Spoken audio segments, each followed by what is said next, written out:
Poderíamos falar aqui de outras pessoas, mas permitam-me apenas falar mais dois exemplos bíblicos. O exemplo de Zaqueu, Lucas 19, Zaqueu lá em Jericó, aquele cobrador de impostos, a multidão e tal, ele era baixinho, e ele não conseguia ver o Senhor Jesus ali, a multidão era grande, mais alta que ele. Então o que ele faz? Ele sobe numa figueira, porque Jesus passaria lá embaixo.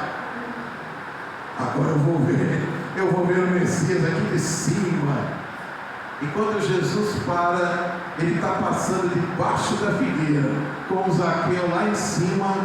Ele para, olha para cima, vê o baixinho lá em cima da árvore, e sabe o que ele faz?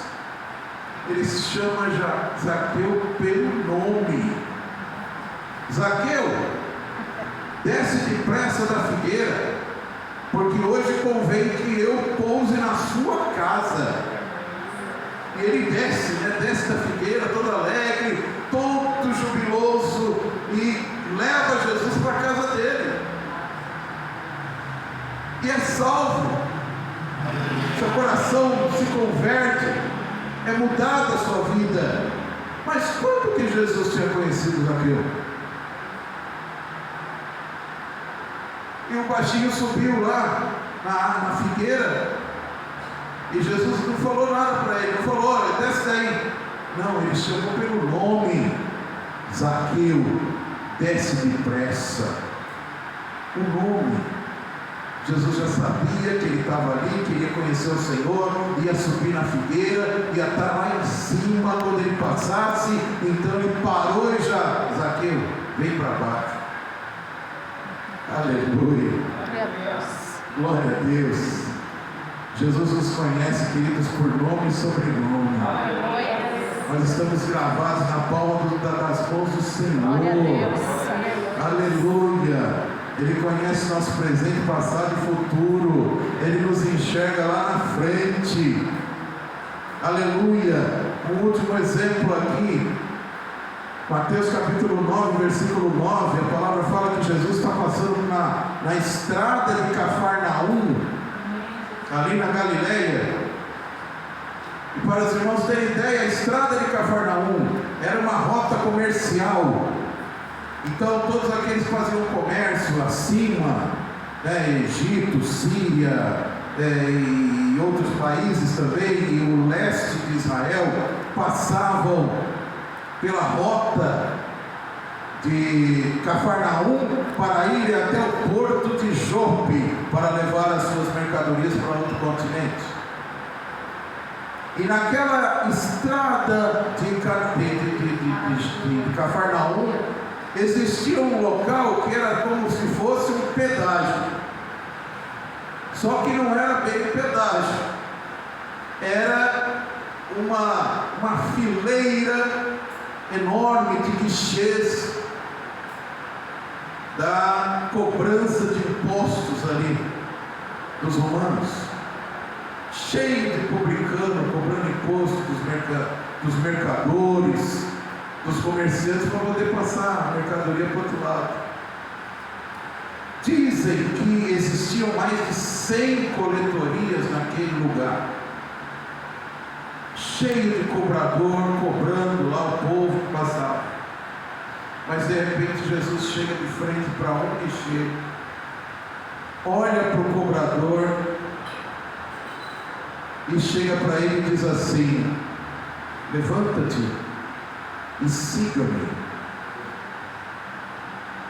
E aquele cobrador de impostos, aquele coletor de impostos, automaticamente ele larga tudo que tinha lá em cima da mesa, pega as suas coisas e sai seguindo a Jesus. Seguindo Jesus com alegria. O Senhor mudou a sua vida, fez simplesmente um chamado. O nome dele, Levi, também conhecido como Mateus. Mateus ficou tão feliz pelo chamado de Jesus para a vida dele, que fez uma festa Na casa dele, chamou um monte de publicano, chamou um monte de cobrador de impostos, chamou um monte de amigo dele, e chamou os discípulos, e chamou Jesus, para que Jesus jantasse com eles, e pregasse o reino de Deus para todos os seus amigos, para que eles também se convertessem. Jesus olhou para Mateus, olhou para Levi, talvez não enxergou o coração dele. A palavra de Deus não diz, queridos, mas imagina que o coração de Levi estava amargurado de estar ali, fazendo aquele trabalho, porque quem era cobrador de impostos em Israel, ele era um judeu que cobrava impostos do seu povo para o Império Romano. Então o povo achava que eles eram traidores, eles não eram bem vistos, e o coração de Levi pesou. Ele falou: meu Deus, eu estou aqui nessa posição, uma posição boa, estou servindo ao maior império da terra, ganho dinheiro, estou rico, mas estou traindo o meu povo. Meu povo não pode ser escravo dos romanos, meu povo tem que ser livre, Senhor, e o meu coração está também preso. Senhor Deus, o que eu faço? E aí, a palavra não diz isso, queridos, eu estou deduzindo, mas a palavra diz que Jesus naquele dia passou, era mais de 100, mas ele olhou para Mateus e foi direto e disse: é isso aí, Mateus, levanta-te, siga-me. Ele nunca mais foi cobrador de impostos, foi ganhador de almas, pregador do Evangelho, apóstolo de Jesus Cristo, aleluia, glória a Deus.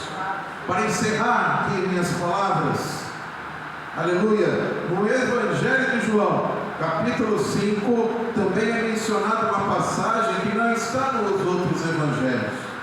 O tanque de Betesda é um tanque que existe em Jerusalém, ele tem 5 andares e a água está lá embaixo. E a palavra fala que aquele tanque se enchia de pessoas doentes, pessoas enfermas, pessoas doentes, aleijadas, porque criam que em determinada hora, talvez um momento não anunciado, um anjo descia do céu e agitava as águas, e aquele primeiro que caía lá dentro era curado, mas sempre vivia cheio de gente.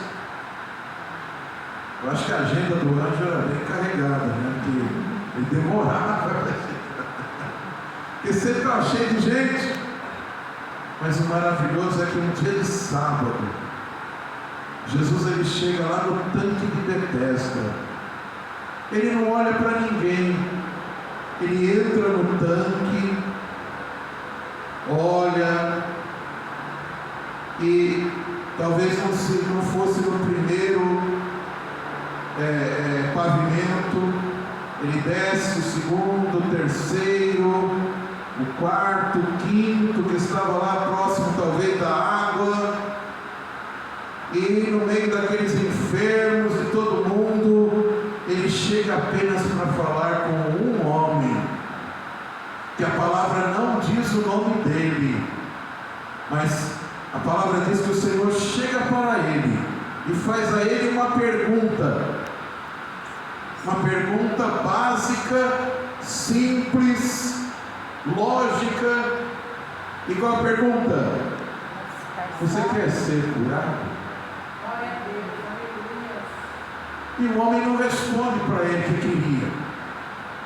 O homem estava tão amargurado da vida que começa a contar um problema para ele. Senhor, eu estou aqui há 38 anos, estou aqui nesse tanque.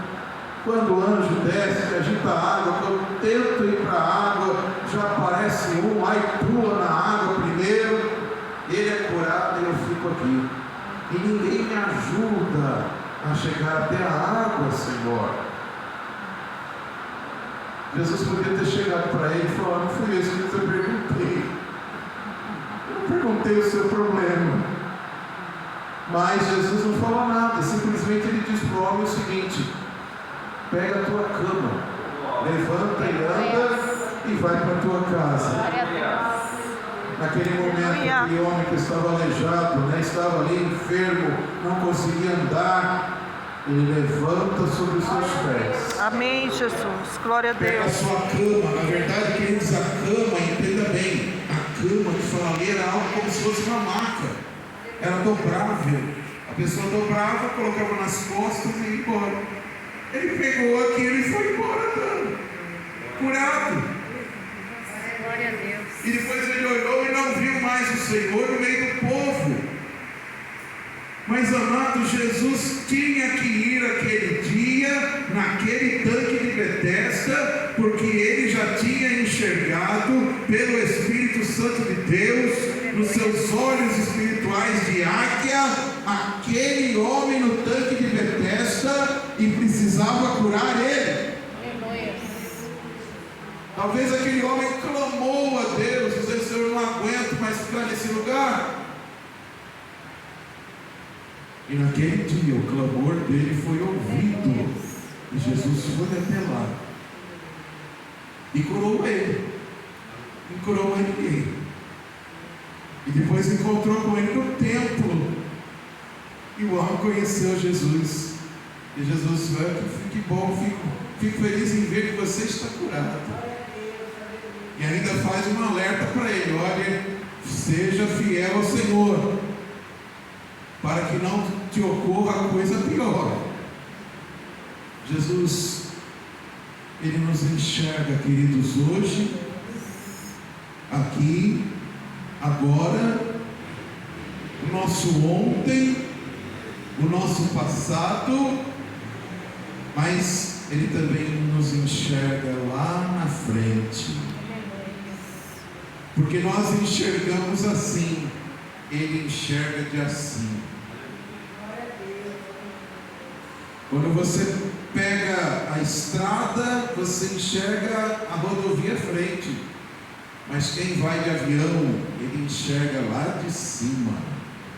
E enxerga muito além.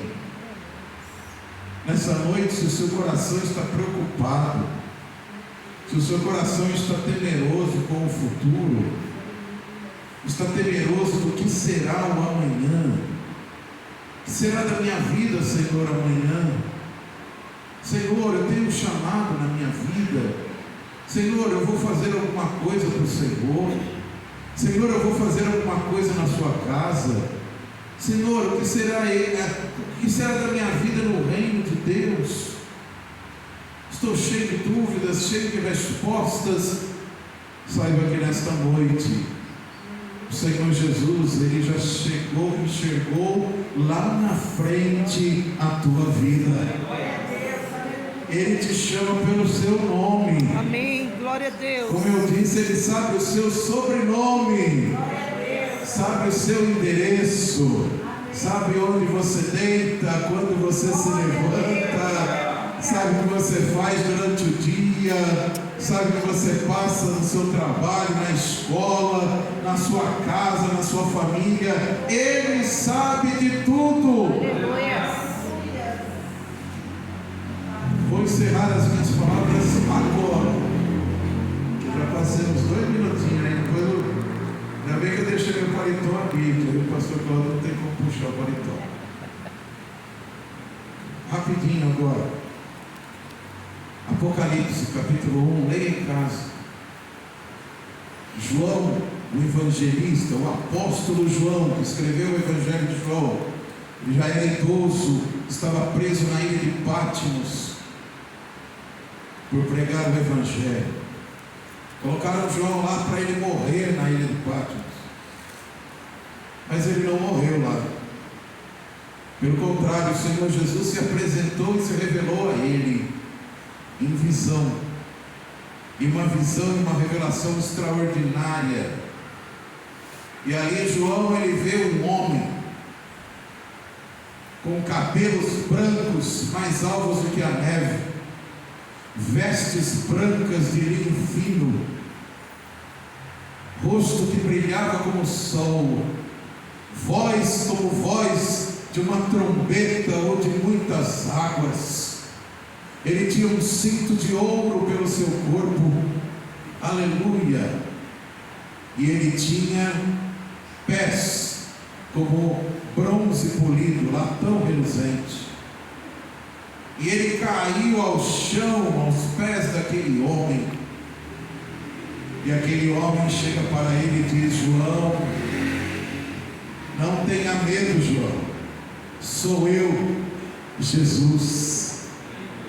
Eu sou o alfa e o ômega, o primeiro e o fim, o começo e o fim, o primeiro e o derradeiro, aquele que era, aquele que é, aquele que adivinha, o grande Deus, o Salvador. Sou eu, João. E uma das coisas também que João viu naquele homem, naquela visão tão diferente de Jesus, foi que ele tinha olhos como chama de fogo. Sabe o que significa isso? Nada, absolutamente nada escapa aos olhos do Senhor Jesus. Ninguém na face da terra ou do universo pode se esconder da face de Jesus. Aleluia. Ninguém pode fazer aquilo que pensa que é errado, ou pode tramar o que seja que trama, sem que Jesus veja, sem que Jesus saiba. Ele tem os olhos como chama de fogo. Ele enxerga o teu coração nessa noite. Ele enxerga a sua vida. E tenha descanso no Senhor, porque Jesus também enxerga o seu futuro. Se você hoje precisa entregar a sua vida ao Senhor, o faça, e faça agora. Confesse os seus pecados a Ele, diga: Jesus, eu preciso de um grande Salvador, de um Deus vivo que me conhece por dentro e por fora, e tem o melhor dos futuros para mim. Feche seus olhos, com a permissão do pastor Cláudio, eu vou orar contigo. Pai querido, Pai soberano, oh Jesus, Tu és maravilhoso, Pai. Eu te louvo porque o Senhor tem olhos como de águia. E eu te louvo, Senhor Jesus, porque nada escapa aos seus olhos, ao seu conhecimento. O Senhor me conhece, Senhor, nos conhece, muito melhor do que eu mesmo, muito melhor do que nós mesmos. Por isso eu te peço, Senhor, Jesus, toma meu futuro em Tuas mãos, o nosso futuro em Tuas mãos, e revela-nos, Senhor, o profundo e o escondido. Como Tu disseste a Jeremias: clama a mim e responder-te-ei, e anunciar-te-ei coisas grandes e firmes que você ainda não sabe.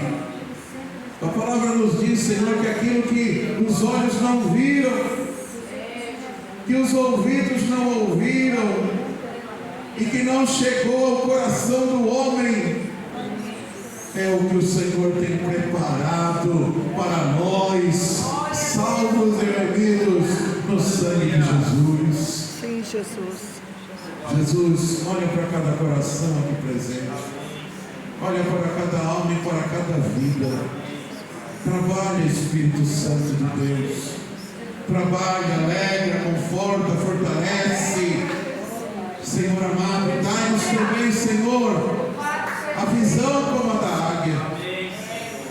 Alonga a nossa visão espiritual, alonga a nossa vista espiritual para enxergarmos as grandezas de Deus na nossa vida. Santo Deus, santifica-nos, ó Pai, porque, Senhor, assim como a águia voa, ó Pai amado, a uma velocidade extraordinária para pegar o peixe dentro de um rio, num abrir e fechar de olhos, o Senhor também, aleluia, como águia virá, Senhor, no soar da trombeta, aleluia, a nos arrebatar desta terra, no abrir e fechar de olhos. Oh, aleluia, Maranata, ora vem, Senhor Jesus.